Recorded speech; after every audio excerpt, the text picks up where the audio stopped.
Guys, this is your week 17 overview video. This is the last week of the semester, so all of your final assignments are due this week.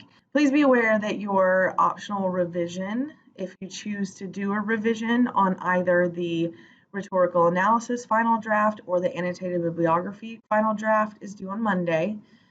Remember that if you choose to complete the optional revision, then the grade you receive on that will completely replace your final draft grade, your previous final draft grade. Please upload the optional revision to week 17. There's a place to upload it in this week here. Also, I will accept any late work. Not any late work, but I will accept late work on Monday as well, but that's the very, very last day. If you did not complete the rhetorical analysis final draft or the annotated bibliography final draft or the research essay final draft, then I will accept those no later than Monday.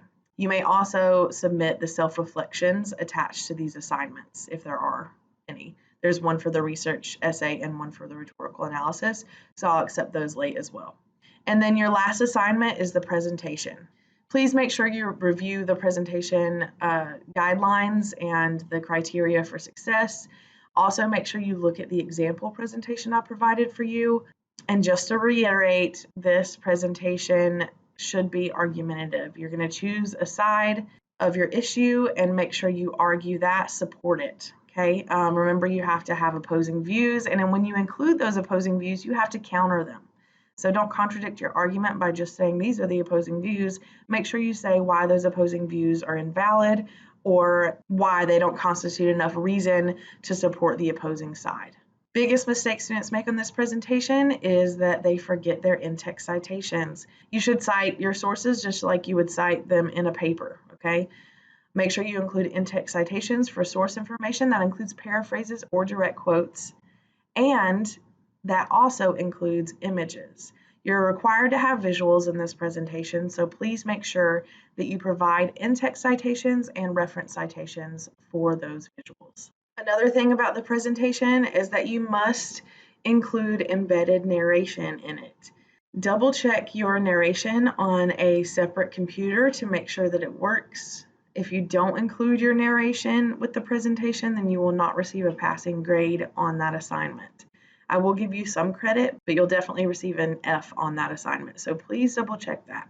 There are different ways to record this narration, and I provided links to help you with that on the presentation assignment sheet. The last thing I'd like to discuss is any extra credit you've done throughout the semester. I've offered a lot of extra credit, and I have only applied some of that so far. If you did an additional Writer Center session for the rhetorical analysis assignment, then I already added that extra credit. I have not yet added the annotated bibliography Writer Center extra credit, but I will do that very soon. I will add the research essay Writer Center extra credit when I finish grading your research essays. I will add all of the Hoopla film series extra credit after this last one, which is on Thursday. If you did any extra credit that adds points to your final grade in this class, such as the student evaluation, then I will not be adding that extra credit to your final grade in Blackboard, but the official grade that I put into WebAdvisor will reflect those extra points. If you have any questions about any of this, feel free to email me. And keep in mind that you are allowed to do a Writer Center appointment for the presentation, but I'm not offering extra credit for that. That's it, guys. Let me know if you have questions.